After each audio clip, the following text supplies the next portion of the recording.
Good evening, everybody. Welcome to another episode of The Breakdown. It is February 22nd, 2023. I'm your host, Nate Pike. We're going to be joined in just a second by the incomparable Sarah Biggs to help us make sense of a few things. Tonight is going to be a little bit different. We're going to try to do things a little bit quicker than normal, perhaps. And we are also going to be running through a couple of... let's go with some of the conspiracy theories that are making the rounds in Alberta politics right now, because there are a few conspiracy theories that have been getting a lot of media attention that we want to try to see what we can do to make a little bit of sense out of tonight. We're also going to be answering questions. So with politicians hitting the doors, with their volunteer teams hitting the doors, there's a lot of people who are wondering, hey, if a politician shows up at my door, what kind of questions should I ask them? We're going to be having Sarah Biggs. She's going to hopefully provide us a little bit of context. I'll throw in my 2 cents for the exactly 2 cents that they're worth. But before we get too far into things, a couple things that we wanted to just quickly talk about. One of them, it's got to do with this furor that we're seeing from people about the concept of these 15-minute cities. There's a lot of people who have gotten really, really upset about the idea of 15-minute cities. But the thing is, nobody seems to really know what we're actually talking about. There's a lot of misconceptions. There's a lot of misinformation. There's a lot of disinformation. So we did a little bit of digging, and we wanted to try to make a little bit of sense of what these 15-minute cities actually are. So at the end of the day, what it comes down to is 15-minute cities. The idea behind it is that you should be able to walk to whatever amenities you need, whether it's a grocery store or whether it's a hardware store or a library or any of those things. You should be able to walk to those places in 15 minutes. They should be that close. That's how cities should be designed. Now, obviously, in a city like Calgary, we got some sprawl problems. So in a lot of these examples, you can't walk 15 minutes to a grocery store. But the basic idea is that if people had better access to the things that they need via walking, maybe they would drive less. Maybe that would ease up on some congestion. And it comes out of a situation that occurred in the UK. And so basically what it was is the city council put forward a proposal. I want to make sure that I get this right.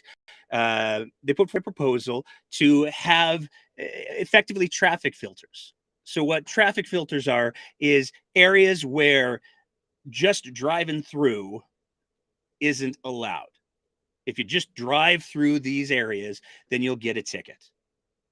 That doesn't mean there's no access to those areas. From an article in the USA Today, where they actually debunked this whole thing, vehicles such as buses, taxis, motorcycles, emergency vehicles, as well as cyclists and pedestrians will still have free access to all of these roads. So it's not like they're closing down the streets and nobody can get in or out. And in fact, if you decide, not today, I'm really going to take this road, you can still do that. There's no physical barriers. There's just a camera, like a red light camera, that if you're driving on these roads inappropriately at the wrong time in these little areas, then you would potentially get a ticket. That's it. That's the whole ball game. So it's really quite inconceivable why it is anybody would be getting this upset over this idea of the 15-minute cities creating locked down areas, because that's simply not what is being talked about. What's being talked about is how do we address traffic congestion? How do we make sure that we're designing cities, designing neighborhoods so that people have access to the things that they need in order to cut down on driving? Walking places is good for you. Now, obviously, anybody who's in Calgary tonight, or really Alberta tonight, there's some days where that's just not going to be an option. But that's exactly why there are times when these rules would be lifted. In the UK, they don't usually get down to minus 35 all that often. So the whole furor over 15-minute cities is just something that's being misrepresented. It's almost as if there has become this little backyard industry that's been created around, well, we've got this conspiracy theory. If I get people really, really upset about it, they'll give me money. Now COVID's over. People can't get so upset and fund these grandiose speaking tours across the entire everything. So I guess we have to move on to the next thing. And that means that we have to manufacture the next thing. 15-minute cities. Oh, that sounds like we can probably get some grift out of that. Moving on from there, hopefully we got us to Sarah Biggs hanging out in the wings. I'm gonna turn her camera on just in case. And here we go. Sarah, how are you doing tonight? I think you're muted again. Hi. Hey, how's it going? Good. How are you? I'm doing good. You took the words out of my mouth. That 15-minute cities are the new grift. Well, I mean, that's really what it is, though, isn't it? It's So I wrote a strategy for a campaign a little while ago. Actually a year ago. Oh my God. So we were doing an analysis of food desert. Okay. So anything that was like, so if you take a map of a town, I don't have maps. That's okay. So if you have maps and you draw 1.5 or 2 kilometer circles of, grocery store, there should be grocery stores in those circles.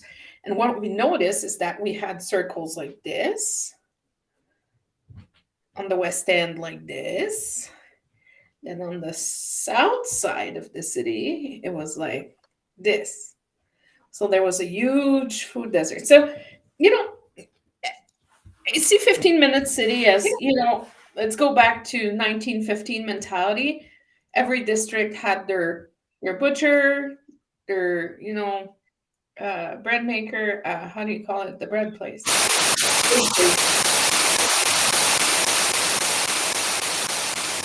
don't know. 1 second there.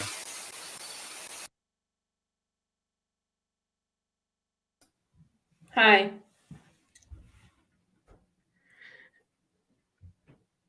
I can't hear you, Nate.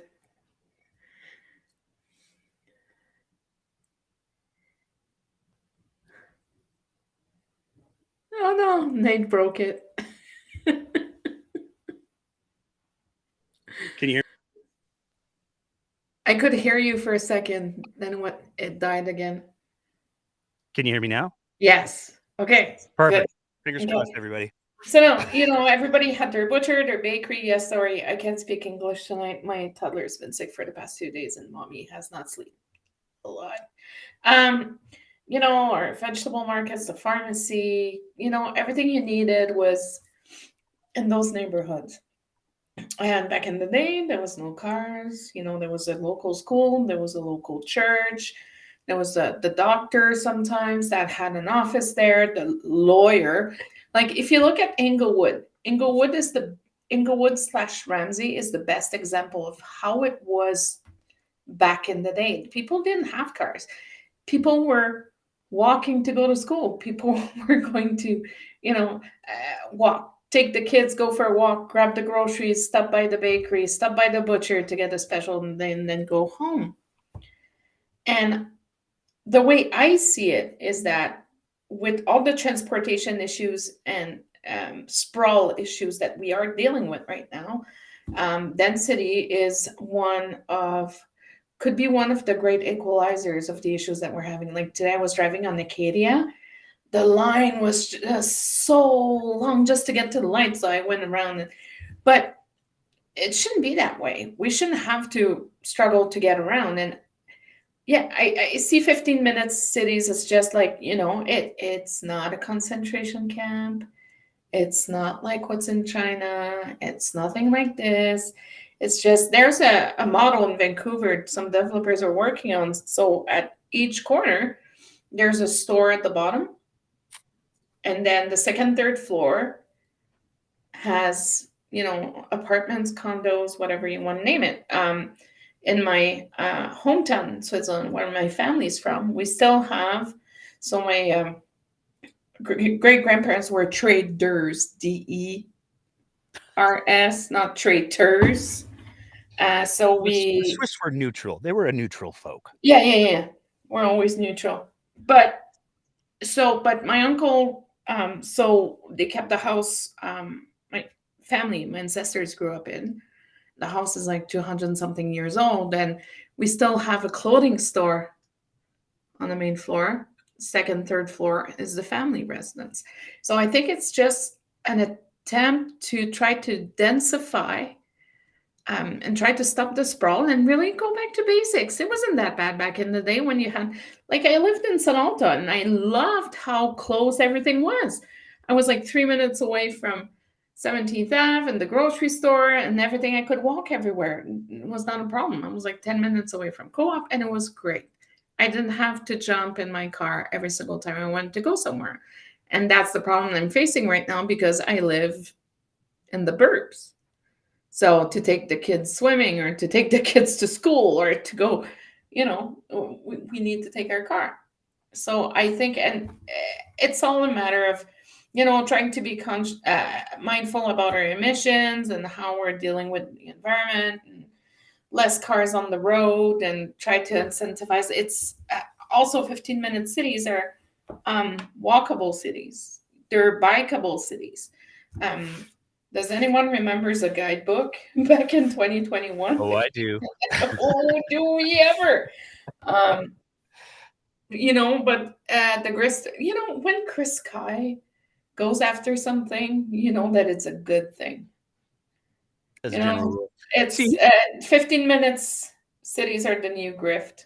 my Sorry. whole thing is like, I grew up in a small town in northern Alberta, and it didn't take 15 minutes to walk from edge to edge of the town. And so it's one of those things where, like, how badly have we lost the plot, first of all, that we're getting upset about? Oh, I could have everything I need within 15 minutes. It's unfair. Like, that in and of itself is mind-blowing to me. But the fact is, everybody they're not, wants to flash their Land Rover on the street, Nate. That's why. but they're not even limiting that. I mean, the where this all came out of in the UK, the idea is there's certain roads, not all the roads, just certain roads. Look at Banff. Main Street in the summer. Best example. I love it. The best stroller-friendly thing they could have done. Like, seriously. I have a stroller because my toddler is sometimes untamed, and sometimes the stroller is a lifesaver. And for every mom out there, Main Street in Banff during the summer and Main Street in Canmore during the summer, it's perfect because you just pop in and out, in and out. It's not a bad thing to not have vehicles. Look at the transformation Paris went through over the past 3-4 years. I haven't been. Well, okay, so okay, so to give some context, so you have like the Louvre, and then you go down the boulevard, and then you continue straight, you have the opera, and then you have a boulevard that goes across, and it's called Boulevard des Comédiens, and it used to be packed with cars, packed. Now it's a cyclist street. Cyclists took over Paris. So if Paris can, it's hard to imagine France taking over anything, but they that was a surrender joke. I know. Allez les bleus. But no, people need to get over themselves. If they want to grift, they can grift. But holy gin, I'm just getting so frustrated that they're using disingenuous, like, oh, it's like concentration camps. No, you don't have anyone dying in Auschwitz, but you didn't. Like, I see some prominent Calgarians posting videos of what's going on in China. We're not in China. We're not living in the communist country. We're just trying to be smarter about our. Well, here's my thing. When people are like, oh, well, if you look at what they're doing in pick dictatorial country X, they're locking people in. Okay, cool. You know what else they do there? when people call out the government, they get disappeared. Mm-hmm. So you haven't been disappeared, kiddo. You're doing okay. They're just fine. Or, if you're a very influent personality and calling to watch the execution of a lot of world leaders on PPV, that I would Jesus. like to see that gold medal being handed back real quick, because it's not okay. But, Uh, on to the next grift, right? They got to keep themselves busy. COVID's, it's not over. It's far from over, but, we're acting like it's over. what we are. We get more COVID, but more people are surviving it now because of vaccines. Vaccines work, people. Go figure. Oh my God, they work. Oh, I'm gonna get another email for registration for a Substack from a doctor again. I just feel it. I was, you know what? I unsubscribed and then I got added back. Oh yeah. Oh And yeah. then I was told that my free trial was over and I would have to pay. And I was like, sweet, cancel that. And I haven't gotten anything recently. So that's kind of cool. But let's talk about this Jamie Soleil thing for a little bit, because Yeah. this is, I mean, here's the It's thing. sad. It is sad. And we've seen throughout the pandemic, there have been certain people who have been radicalized. And Mhm. we're seeing more and more, because there's a lack of willingness to accept expertise, I guess. That people are trying to manufacture their own. Well, this makes sense, and they're taking the information that they're getting from Facebook groups and certain far right media outlets. We'll get to them in just a sec. Who are happily spreading straight up hateful information. We talked about this last episode where there was the gentleman who wrote the column where he admitted, "Oh yeah, I totally leaned into the homophobic and the transphobic tropes for clicks." Ah! I mean, he apologized after, so good, I guess, but it speaks very clearly to the type of model it seems to speak very clearly to the type of model that's being utilized. And there doesn't seem to be any concern for the fact that when you throw that bullshit out there, there are people who will believe it. Oh yeah. Yeah. And I look at Jamie Soleil and I go, you want a gold medal for figure skating. That's pretty good. You don't have to be an expert on immunology, virology, political science, sociology. Like, you know what? You did okay. Google Maybe and a take notepad. that. Sell some Nikes. I don't know. Just retire. But it's just so sad to see. Like at the beginning, Jamie was like wearing t-shirts, be like, let's beat COVID together. And then, like I always said, 3 years of pandemic and Facebook are not a good mix. They are not, because a lot of people were alone. A lot of people were going through separations. A lot of people were, it was family day since March 13, 2020. It's been extremely it's like when I'm being asked what do we do for a family day, it's like it's been family day for 3 years, so I'm done. You do what you want. It's a free day today. Yes, I'm a bad parent. You can come at me with your pitchfork, that's okay. But it's just sad to see how some individuals really, really, uh, I would say the evolution of their race to the rock bottom. And there are some individuals taking advantage of some individuals with name recognition, and they are using those individuals to try to push their agenda. Or, like, I don't know, this summer, our premier had a very, but when she was running for leader, she had a very prominent hockey player on her health panel, or I don't know what it was. I just shook my head and I walked away. But the thing is that certain individuals took advantage of certain individuals, and we aren't, like, if you look at, where's Kevin J. Johnston these days? Do you know where he is? Don't.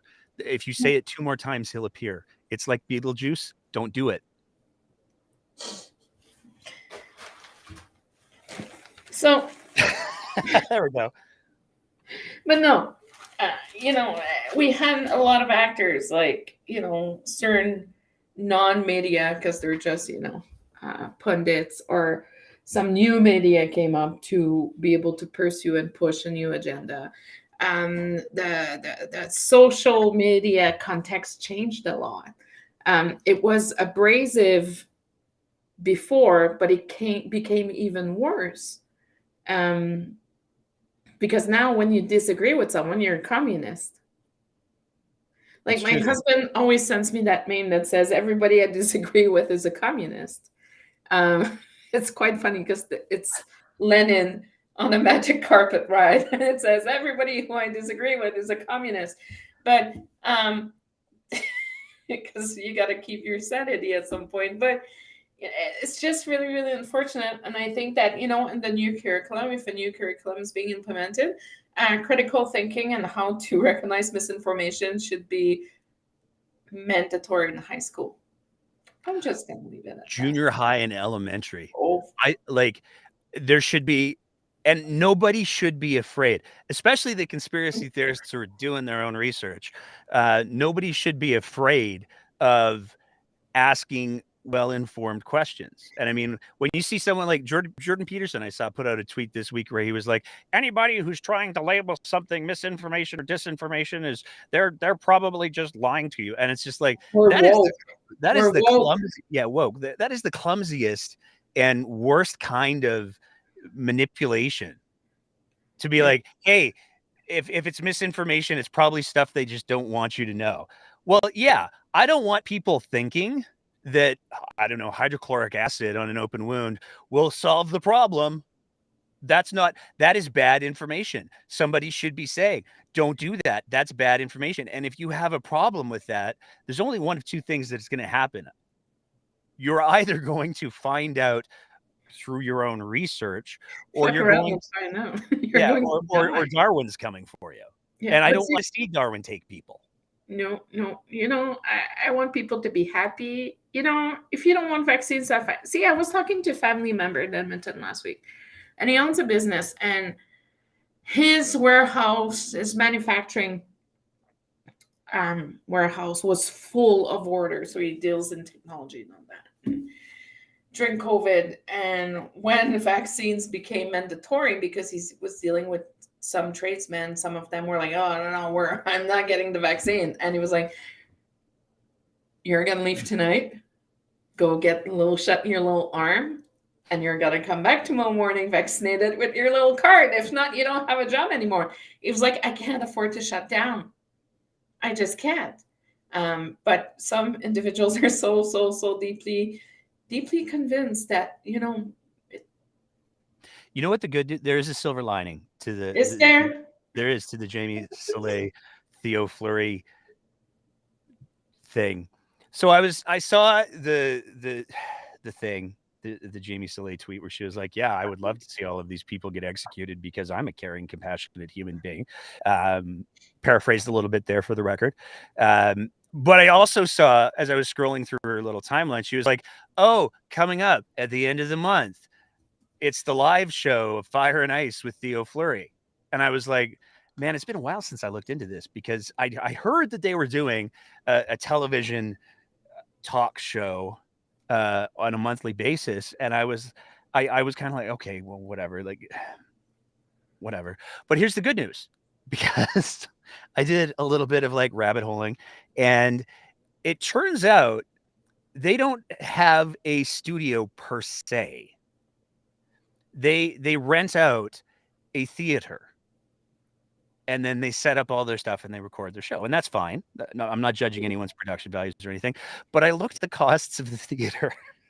And you know how we've been kind of talking about how down the road, couple of months maybe, we need to do we need to try doing a live.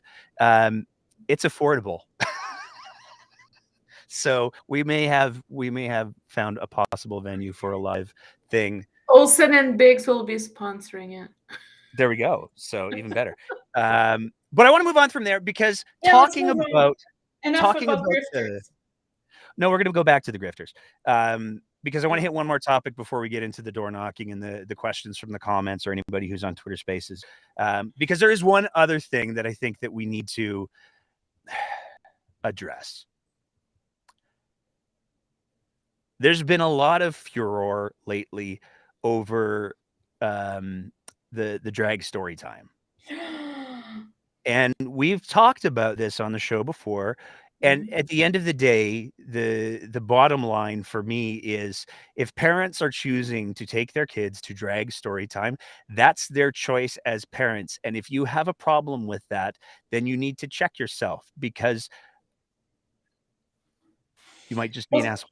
But here's so those are the same parents that are advocating for choice in education, right? Yeah, those same ones. As long as you make the same choices that we do, we totally believe in parental choice. Yeah. Okay. But here's where things have unfortunately and tragically escalated. And this is another one of those ones where I'm going to say least qualified person in the room to speak on this, but I feel like it's a conversation that we have to at least start having. And that has to do with the controversy around a City of Calgary change room where a trans individual was a trans woman was changing at the swim place. So my kids went swimming with grandma a couple weeks ago, and they had to walk through that shit.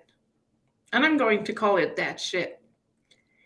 My 2 years old, who's, she's pretty rad, she's pretty strong, she's pretty smart, but she shouldn't have to be. And my 10 years old should not be exposed to that kind of hate, that kind of bigotry, that kind of fucking Jesus guns and babies behavior, and forcing down something that's not even true. Like, my mother-in-law told me about it after, and I was like, it's a good thing I was not there, because I would have been in trouble. So do you know the story? I know the story because my kids had to walk through that shit. So here's the evolution of how this thing came to be. And this is important because we're going to talk about the the Western Standard, because they are at the very center of this whole clickbaity bullshit. Always and forever. They're at the very middle of it, because here's what happened allegedly. And it's really important to emphasize on the allegedly part. And the story that has been handed down telephone style is one where the people who spoke to the Western Standard allegedly didn't provide any sort of identifying information. So we have somebody who's willing to make apparently a bunch of statements and not stand behind the statements whatsoever. Do with that what you will. But the story came out from the Western Standard that a 9-year-old girl came out of the women's change room. She said, I think that there's a man in there. And the dad then, so here's the first. The dad. This is what I'm saying. So if we're going to say there shouldn't be men in women's change rooms, I'm just going to go out on a limb here and say, I think that carries over all the way. If you have a concern about that sort of thing, then it would be appropriate to raise it with the staff, who could then send in a female member to go investigate. But if you go charging in as the John Wayne masculine hero into the women's washroom, you're already getting it wrong. But you know what's pissing me off? Those people, those individuals, the trans community, they just want to live their life. A lot of them are dealing with gender dysphoria. They're really struggling. And very often transition is the solution. I know someone back in Quebec, a very, very prominent public figure, very smart business person, tech person, who transitioned. And she transitioned early. Like, I'm talking like 13, 14 years ago. Like, she was one of the pioneers.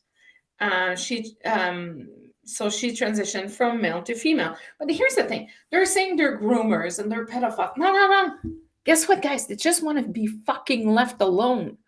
I'm more worried about Jim Bob down the street with a criminal record, living by a school, that by, I don't know, Michelle, who's just, did her work, she just wants to live her goddamn life and want to live her truth. I'm tired of double standards. Just let people be. What happened to let people be? What happened to that? Well, here's the question that I have fundamentally. There is a baked-in assumption that's being implied, and I think it's really dangerous because the implication is that if a trans woman is in the woman's washroom, well, she must be a predator. And that's just not true. Being trans doesn't make you a sexual predator. Being gay doesn't make you a sexual predator. There's more Reading Catholic children's books as priests a that drag are. performer. Here's the problem that I have. There's more religious men that are sexual predators than any member of that community. Fuck's sakes. Like, half the Catholic Church is being investigated right now. Sorry, I'm angry. Here's the other thing that I don't understand. And this to me is like indicative of how little, and I say this as a middle-aged white guy, how little middle-aged white men know about women's washrooms. Because here's the thing. Y'all have stalls. We do. In a men's washroom, it's urinals. It's open season. Oh And no, so, you guys usually have 2 stalls. well, yeah, but those For number are 2, right? those are that's a whole different thing. I've But used them before because I didn't want to wait me on a sign. Like sometimes when you go to a concert and it's like a boys band, I'm sorry. Or Taylor Swift, I'm sorry. I'm gonna be using the dude's washroom because I don't want to wait 45 minutes. And you know what? I don't care. I did it when I was 16. I did it when I was 19. I don't care.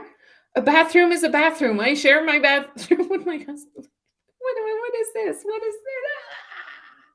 Sorry. but it's this base assumption that anybody from any particular demographic is more inclined to be a sexual predator. You know who sexual predators are? Sexual predators. Period.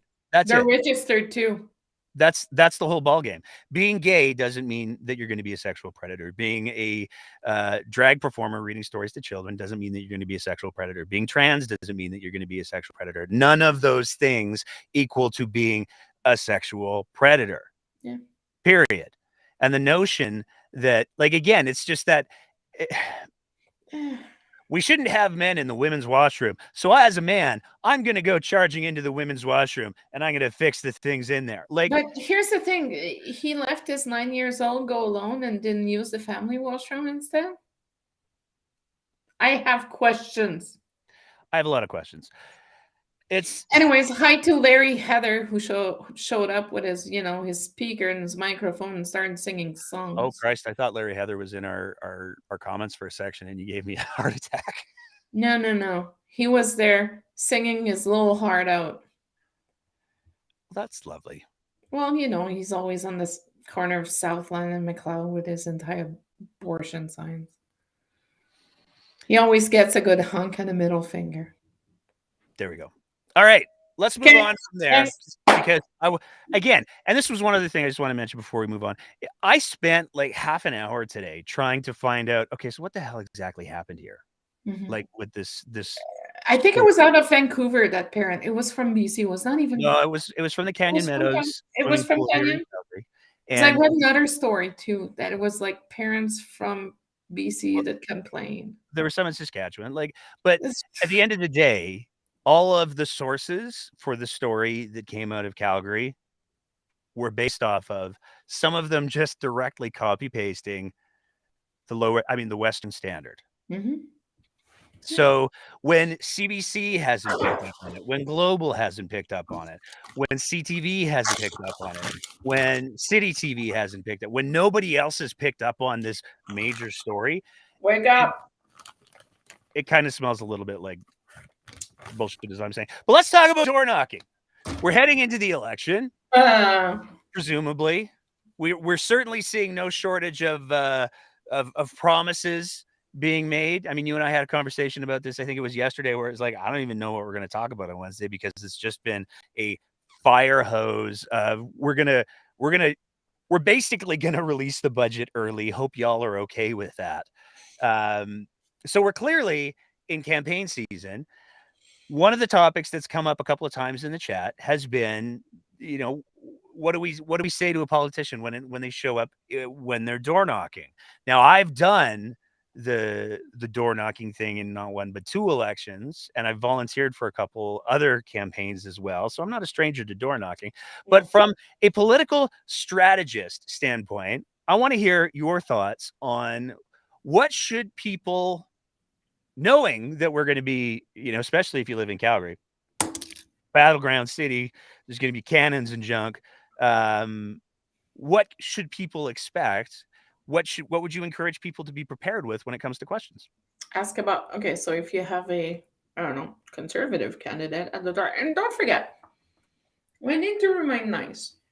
Right? Sometimes I give a little bit of a hard time to some people because I can, but you gotta remain nice and polite. So, first question, if you live in Calgary and you have a UCP candidate showing at your door, being like, hey, how is our star not considered like corporate socialism? Are you okay with that? Are you supporting it? Because I'm not okay with that. It's my money. Number two, education.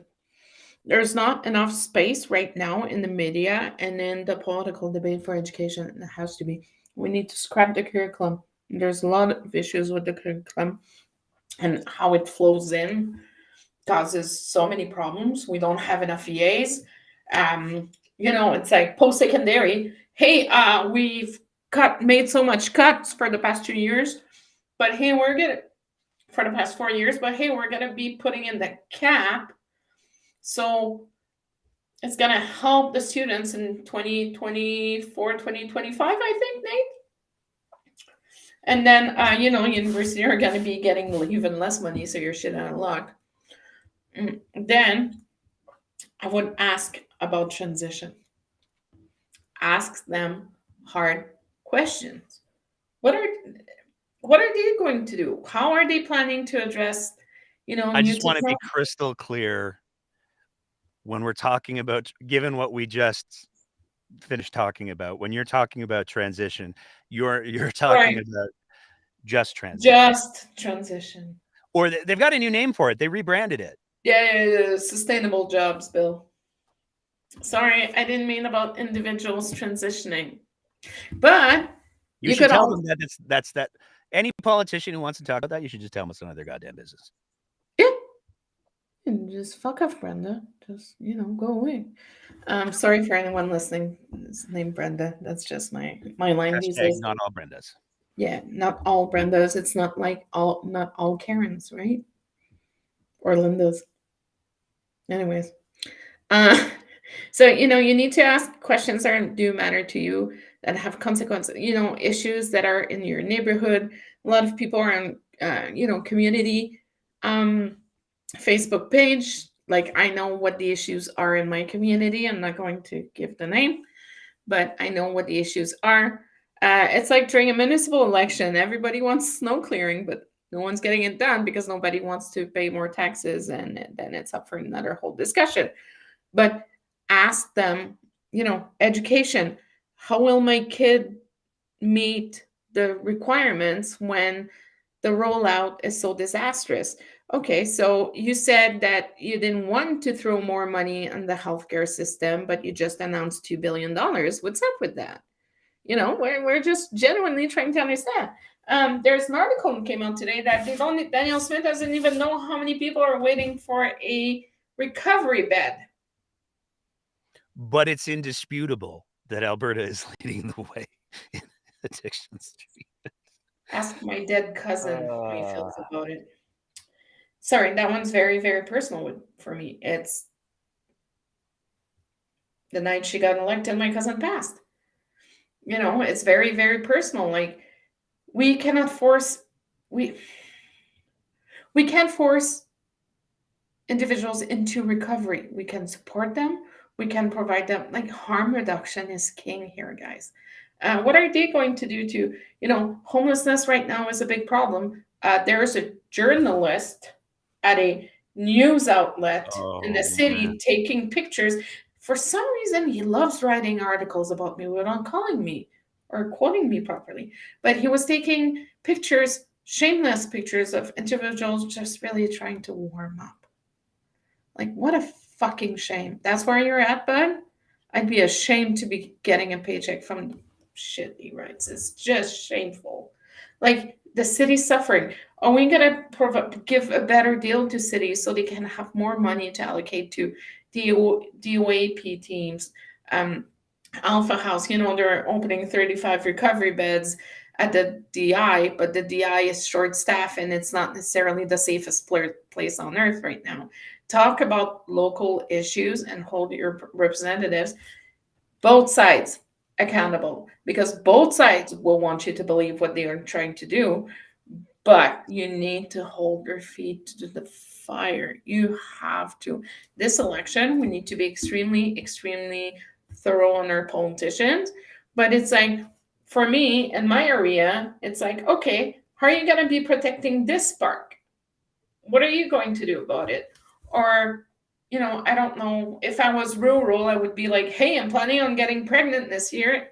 Am I going to be able to give birth at the hospital? There's 3 streets, 3 quarters. It's within 15 minutes of walking.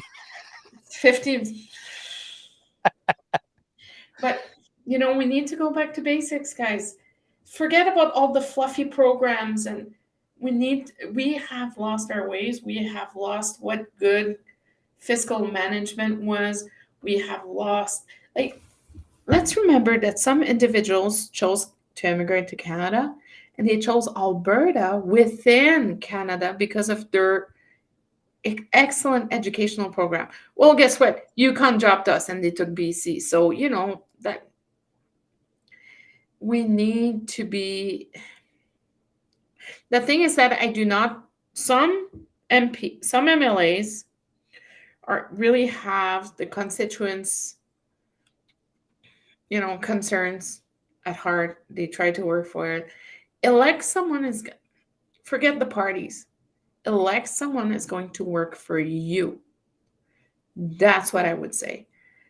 Do your homework, look at the candidates. Well, it's pretty much a 2-party system right now, except in a few ridings, but do your homework and elect. Don't look at the color.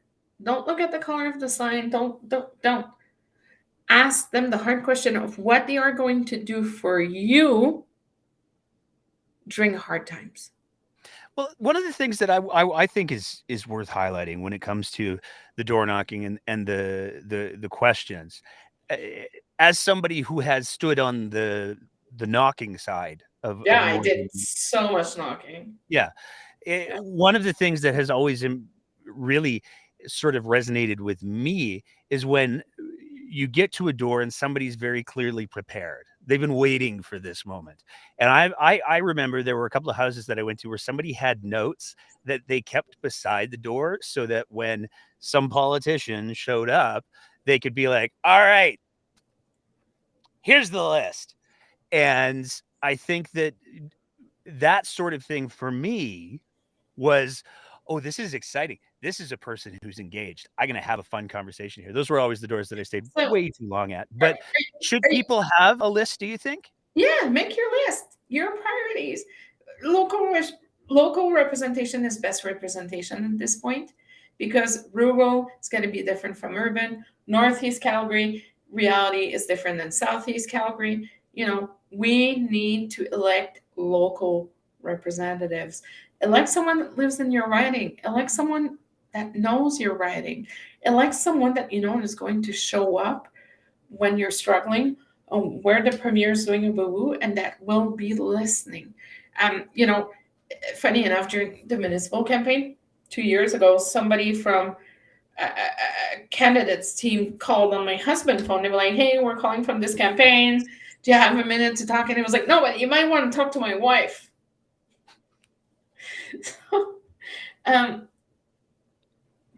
But I would urge, and for me right now, it's not a matter of party.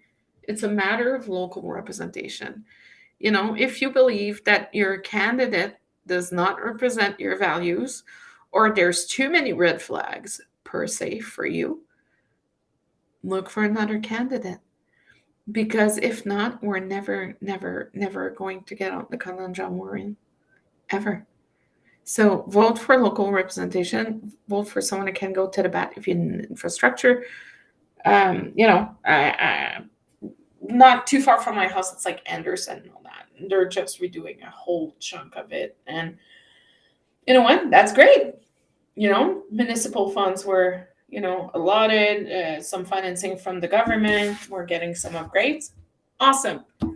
But if we don't have that local representation, we're not gonna. Who's gonna go fight for local schools? Very often, rural schools are the heart of the community. Are you going to ask your local representative to like go to the bat to get an upgrade to get your school upgraded? Will you? Will the representative go and ask for a, primary care center network in your community because you don't want to have to drive 75 minutes? And I think that if we take it this way, we could be surprised of the end result. I'm just going to say that. Fair enough. One of the things that I'm kind of curious about with this alleged election, I'm getting so good at using that word. Is alleged. I like saying it alleged because it's more. You're so French. That's how I used to read my Anglophony.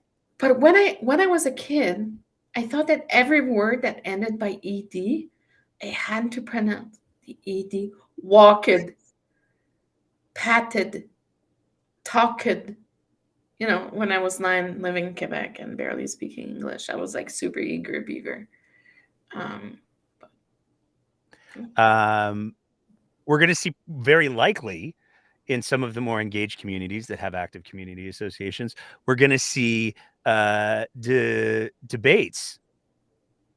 And we didn't get to see a whole lot in the way of debates in the municipal campaign because that was at the height in many ways of another wave of COVID. So a lot of the debates that happened were either just web-based, but people didn't get to be there. Mm-hmm. Should people be looking for debates with these candidates? I mean, one of the things that we saw in 2019 was the UCP was like, it's a real nice debate you're having there. We're not coming. Do you think if the UCP start to see more and more public pressure, do you think maybe they'll show up for debates? Like if we start to see, I mean, as much as they are deeply alarming, the reality is Take Back Alberta has done a really good job of getting the UCP's attention because they're getting 300, 400, 500 people out to their events. If we start to see more and more people who are not ideologues, normal. Well, I was being careful. Who are attending things like debates and that sort of thing. Do you think that will shift the UCP in this election into actually sending their candidates to debates, or will they? Or do they have enough? I mean, like Lacombe Pinoca. Oh, that would be. Yes. I would pay money wild. to go to that debate. I would pay real money to go. I would drive and pay real money to go to that debate because I'll drive you up there. I'll drive. I want to go. I really want to go.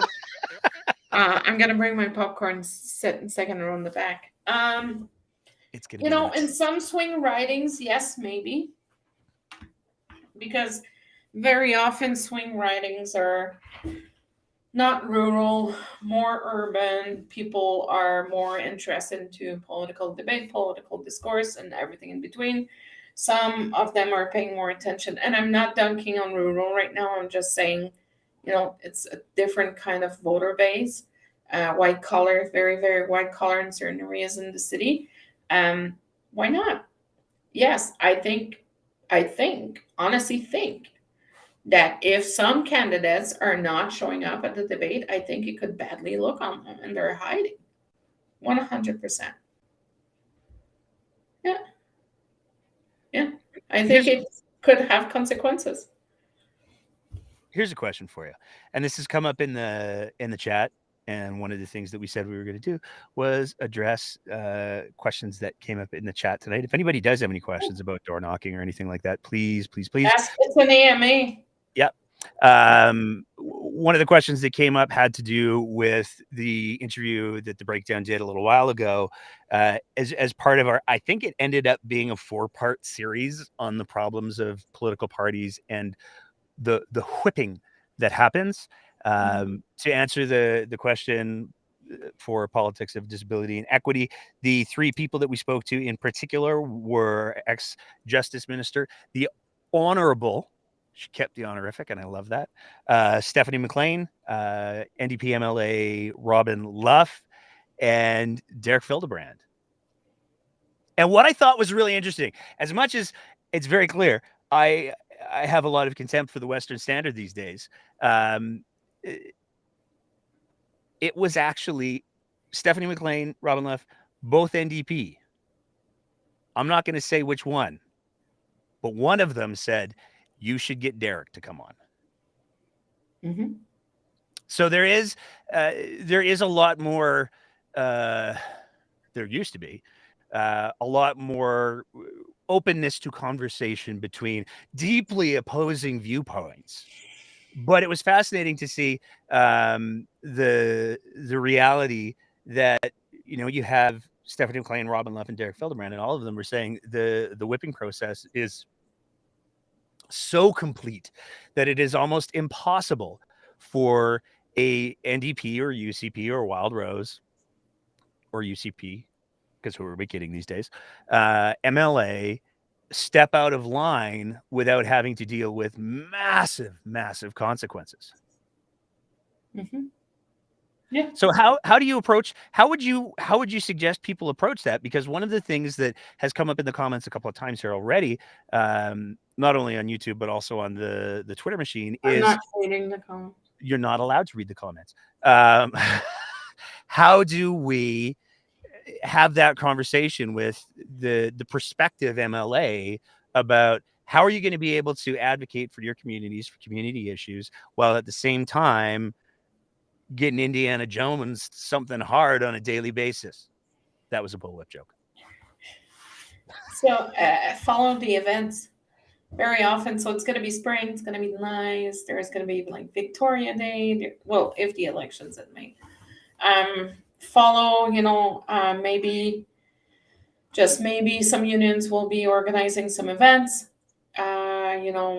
Local NDP and UCP candidates will be putting in, events. So they will be, in the wild. Watch. Sometimes the good door knockers have like sandwich signs that says door knocking your neighborhood today. You know what? Try to find them. Go ask them the question. Don't wait for them to come to your door. Don't. There you go. Sometimes they just don't have a choice. Or if they're an elected MLA, well, during campaigning, you can't really go to the MLA office to talk about campaign issues. Nor you can use constituency email. You're not supposed to do that. But again, show up to the campaign office, man. Ask questions. Be the. Can I say be the Karen, and ask all the questions, and be there, and be like my tween who's asking why every 5 minutes and is being defined to me. Ask questions. Follow the events. Follow them where they're at, show up to the forums. Very often you're going to be able to talk with them. And it's not all MLAs that are bad. No. Let's remember that. And I know I'm going to get thrown some pitchforks and some fire, but, there's some people are being elected under UCP banner that are decent people. Most of those people aren't running again, though, but... No, but I'm hoping that Christina Steed's going to be elected. I think it's tomorrow. What date is it today? 22nd today. Yeah, nomination votes tomorrow night. So hopefully Take Back Alberta is going to be losing their grip. But, just follow the events. During the election in my ward, there was a ward page where we could engage with the candidates, a Facebook page. So a Facebook page. And if they ignore you, you know what? Keep the pressure on. You're not going to get anything done if you don't keep the pressure on. That's my motto. You keep the pressure on. Doesn't matter which side of the aisle. keep the pressure on, keep asking questions. And if you're not happy with the answer, persevere and ask. I'm not saying be, harass candidates. That's not what I'm saying. No, I'm don't do that. saying Don't do that. no, don't do that. They're humans too. And they have feelings, but show up to local debates, show up to the events, show up to local discussions about, your writing. You need to do all those things. We need to be, oh, we lost Nate. I don't know what's going on with my laptop tonight. I'm still here. I may It's just fine. have to switch to the So crappy desktop. it's okay. So yeah. So, be present. Ask questions. Hold their feet to the fire on both sides, please. Because it's not that one's for one party or the other that they get a free pass. Just saying. Don't disagree. It's the Plan B camera now. I had another question that I wanted to ask you, but it totally fell out of my head when my camera shut down. Any questions in the chat? Well, that's one of the things that I wanted to say. If there's anybody who has any questions in the chat or in the Twitter Spaces, throw them in the comments, or do the little. There's actually people in Twitter Spaces tonight. I've been kind of wondering, like, I've been a little worried about the Twitter Spaces, how it's been doing, but it's fine. Yeah, seems to be doing okay. I'm a little tired because we took possession of our office and I'm painting. Paint fumes are brutal. Especially when you're 5'2". There's also that. I wouldn't know about being 5'2", but fair enough. Sure. Okay, so here's one thing that I want to throw out to our listeners, whether you're live tonight or whether you're listening to the podcast version or watching this down the road. One of the things that's going to be being navigated over the next little while is the schedule for the shows is going to get a little squirrely. And one of the things that we want to try to do is get back to some of the interview episodes that we've done to make it a little bit more consistent. So the stuff that's driving the squirreliness in the background doesn't really affect what people expect from the show. So all of that being said, if there are people that you would like to see us have conversations with, drop us a DM. I love asking hard questions and have a good debate. I'd like to participate in a few. There we go. We have a question on the Twitter machine. Sammy asks, why is Alberta? I'm going to take the first crack at that one just for fun. Alberta is Alberta because colonizers with guns and liquor said so. And smallpox blankets. I mean, it is what it is. It's our history. It is. And I got to say, that was one thing that I was really impressed with. There were a lot of people came unglued over this whole singing of the national anthem in the United States, no less. So, like, everybody slow down a little bit. But I don't have a problem with that lady singing "Our Home on Native Land." No, that was awesome. I thought that was just like awesome. I saw it and I was like, oh. Okay, so we got some questions in the chat that I want to answer. So first question that we have right here is Tamara. I always get Tamara and Tamara and all the variations of that wrong, so I hope it's Tamara. If I'm getting it wrong, I apologize. With so many free passes giving to lies and outright illegal things happening in government levels, when does the law kick in? I mean, what we've seen, I think, historically, is it takes a really long time. I mean, there's a lot of people who are super frustrated with the Jason Kenney investigation because it's taken so long for that investigation to go. But one of the things that I've been saying since that whole thing started up is if the reports of how complicated that actually was. It is very complicated. Yeah, how many people were actually involved are anywhere near accurate, then we're talking about an organization, an investigation, that's of the same scale of organized crime investigations. You think about how long it took investigators to take down Capone. You take a look at how long it took investigators to take down a lot of the organized crime rings in New York City. These are massive investigations with literally hundreds, if not thousands, of interviews and re-interviews. It takes a really, really long time. And unfortunately, when we have a government that is, I don't know, doing perfunctory, performative investigations of emails, that only makes things even harder.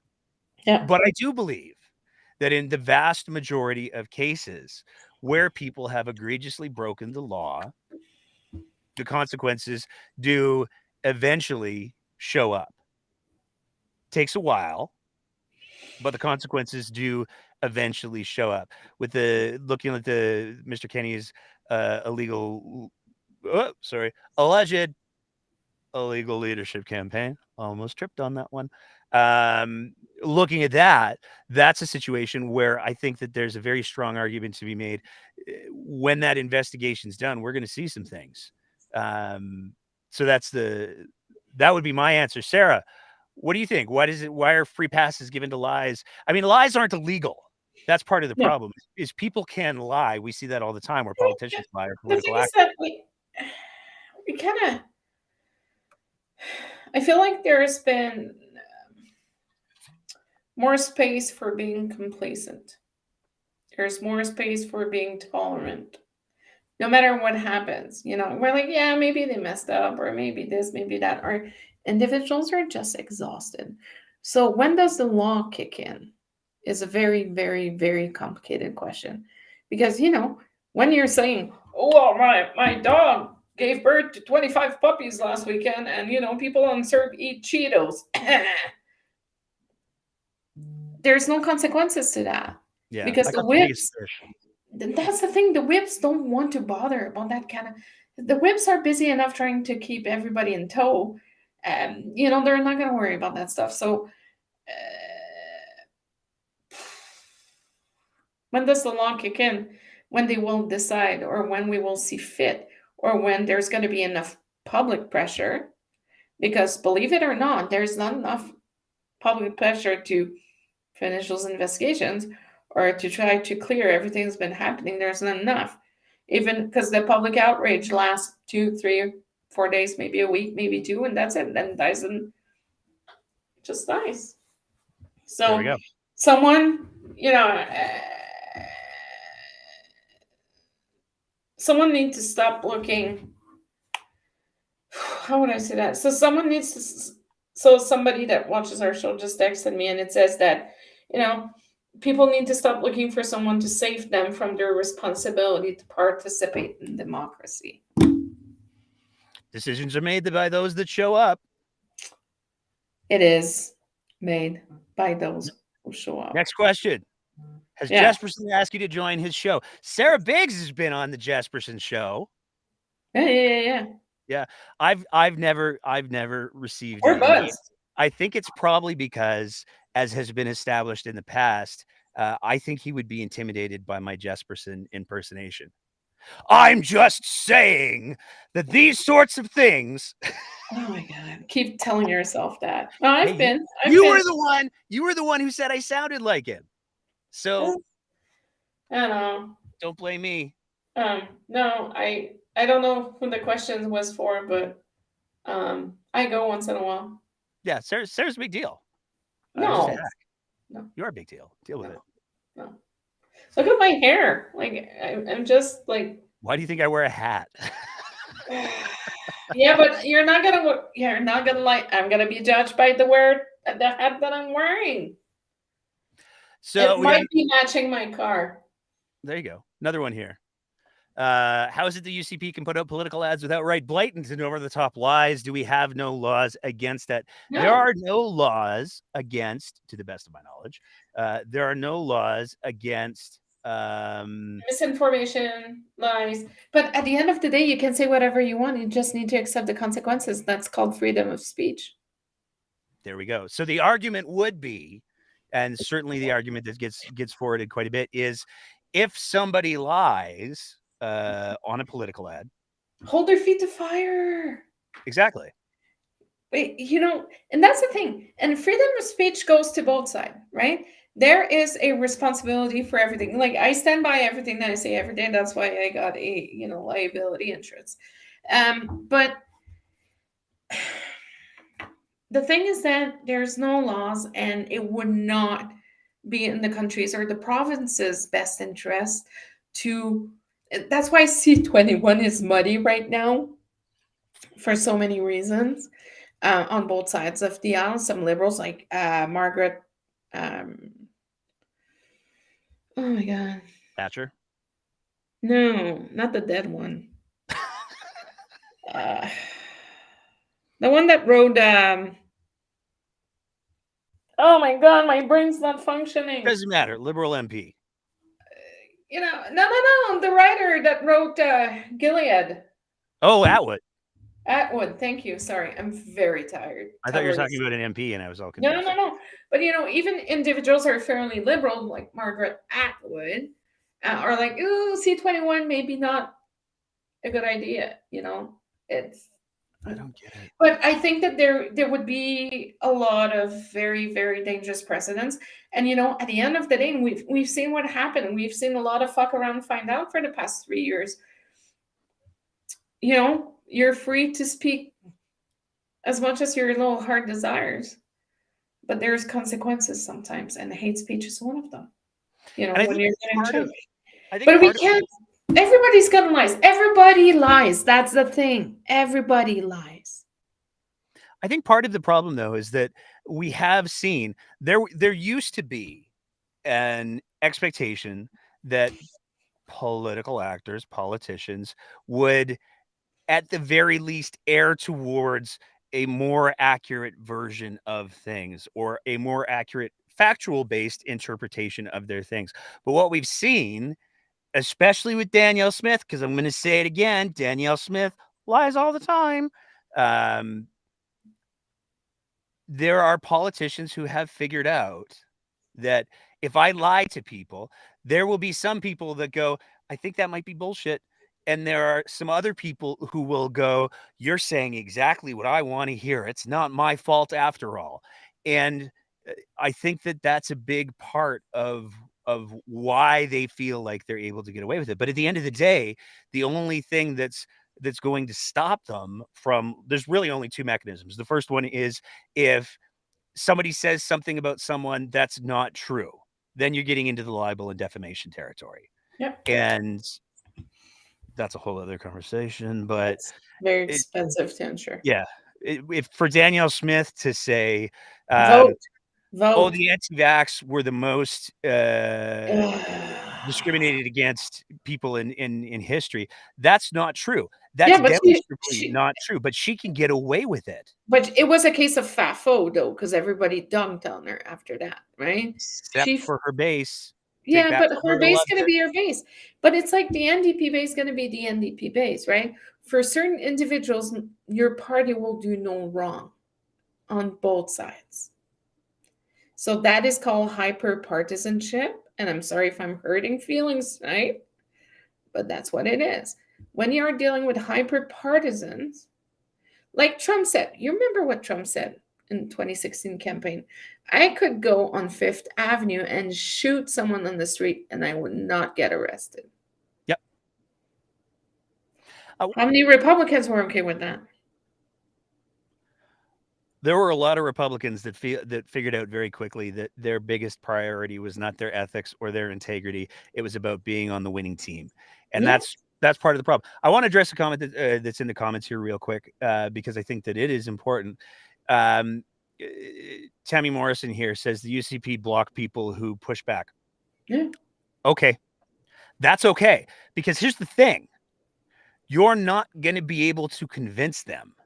You're not going to be able to change their minds. Yeah. Those aren't the people that you need to be talking to or trying to talk to. Talk to your neighbors. Go door knocking. It's free.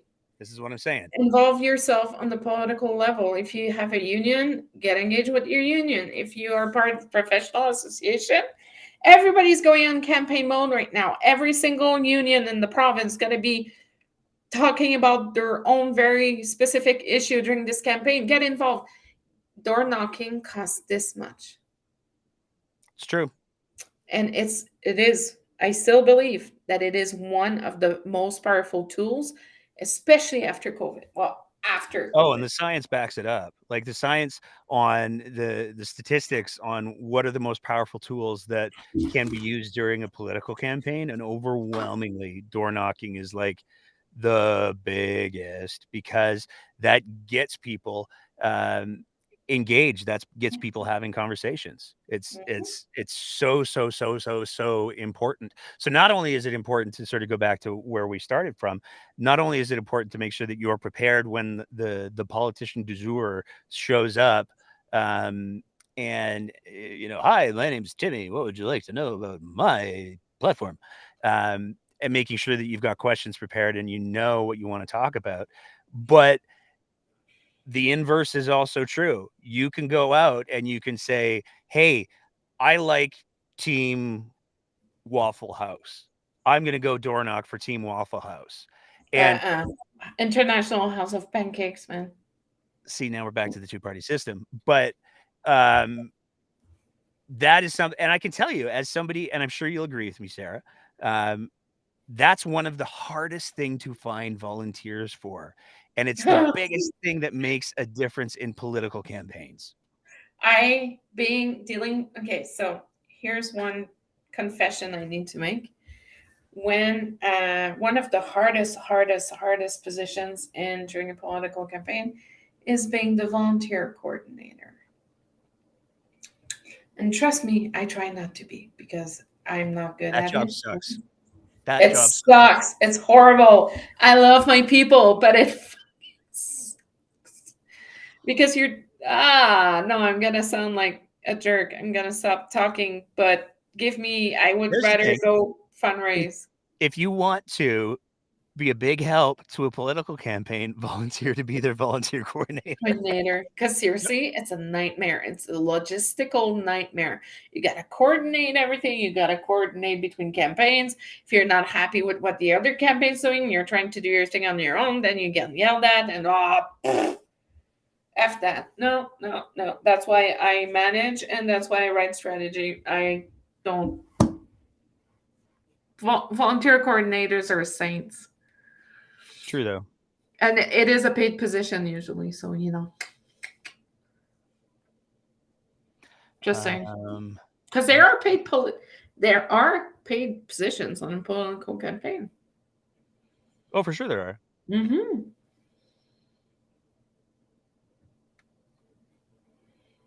Okay. Anything else? I mean, anything else you want to tell people about the door knocking, getting involved, conversation? Nothing's going to change in this province if we are just going to vote. I'm expecting a lot of people are going to be holding up their nose and stay at home this election cycle. Go vote. I don't want to see a participation rate of 45 to 50%. I would love to see 70 to 75 because that election. So here's the thing: that election is going to be extremely consequential of the future of this province, and we're going to see if we're effed or if we are going to be okay. I don't disagree. Participate. Go for a walk. It's good for your heart. But my biggest rookie mistake is that, at some point back in the day when I moved in Calgary, I was working in a Holt Renfrew, and I had very, very fancy shoes off at 50%. And I bought a beautiful pair of Prada shoes with, a nice bow on it. And I went door knocking with those. No, they were flats, but my feet still remembered the pain. Yeah. You talk to anybody who's done any kind of door knocking for any time, comfortable shoes, yo. It's all about get yourself a nice pair of Or runners. if you don't like door knocking, you know what you can do? Get some tunes or podcasts in your ears. Get a lit drop shift. Just lit drop in your neighborhood. There are so many things you can do. Help with the texting, because the parties will be getting voters lists. Get on with the texting or data entry and just help the campaigns. Because during campaigns, we work 85 hours a week and we are exhausted. And, the more the merrier. Being in a very, very busy campaign office is the best feeling ever. Just saying. And you make new friendships and you meet, it's your team. You did it all together. There's no, I always had a very, very big problem with like the campaign managers and the strategists being the star of the show. Let the team be the star of the show. Let your candidate be with you. Stand next to your candidate and be like, you know what? No, I am accepting my convictions. This is the candidate, and show your face. Show your face. There you go. All right. Sunday. We'll be back on Sunday. Sunday. Sunday. It's not a long weekend, so it should be a fun little show. I just want to reiterate again before I do the room clearing. Anybody who has if there's somebody that you want us to try to talk to, if you want to see a conversation Yes. happen between the breakdown and I don't know whoever, send us a DM, do the little @ thinger, and let us know. It never ceases to amaze me. Yeah, it never ceases to amaze me how some of the guests that we've had on the show where I've been like, somebody's like, hey, you should talk to so-and-so. And I've been like, okay, let's see what happens. And then sure enough, that person, to my shock, says yes. So, especially with an election coming. If you have more questions and individuals who are a little intimidated asking questions, my DMs are not open, but if you follow me, you can DM me because it clears the noise out and I can block people more easily. But reach out if you have questions. If you want to hear someone, just reach out. We're not gonna bite. We're not, we're not mean. We're not mean. And then how many days? So should I do a show from Mexico? I don't know. I don't know if I want to see like beautiful weather, sunny beaches when it's -30. I don't know if I want to do that, but maybe I can do the Wednesday one. Stop by for 20-25 minutes. Because if not, I'm gonna be away for like 3 episodes, and I don't know if I can stay away that long. Why do I keep saying Brian's name popping up in the chat? Sorry, last thing. Because Lynn is Lynn's used to comment quite regularly on the Twitter Spaces, and she has Brian Jean as an MLA. Right. Okay, so just here, I got a question for you. Ask him if the article from September 26, 2022, saying that Danielle Smith, his statement was saying that Danielle Smith would commit irreparable damage to the province and to the party if she was going to be elected. Ask him if he still thinks that, if he was willing to sign on the. Don't tell him I sent you though. But I would ask that if a statement from. It's not like you just said that on a live stream on the internet. Don't tell him. Don't tell him I said that. I'm saying people are like, no, don't. I'm gonna be working from there, guys. So there's no. You're reading the comments, Sarah Biggs. Well, I open the comments now because it's bedtime. There's one question. I'm gonna address this politics of disability and equity. We actually did. I gotta sneeze. I'll be right back. Okay, we actually did interview Rachel Notley about 1.5 years ago, and would absolutely love to have that conversation again. I would love to have a chat with her again. Perhaps we'll reach out, but there's a few folks over in NDP land who are a little. They're not big fans because of the Stephanie McLean, Robin Love thing that we did. But you know what? I'll send an email this week, and I'll see if maybe Rachel Notley would be willing to come on the show again. There's a very short list of people that we wouldn't have on the show. She's not on that list, so would absolutely love to have her on again, and we can try to pursue that. All of that being said, it's getting close to my bedtime here, so I'm going to wrap it up.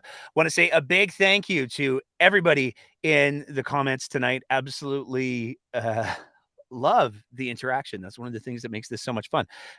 Big thank you to everybody who's listening as well on the Twitter Spaces, regardless of what platform you're taking the show in. If you're listening to the podcast version, thank you for taking the time to hang out with us for a little bit.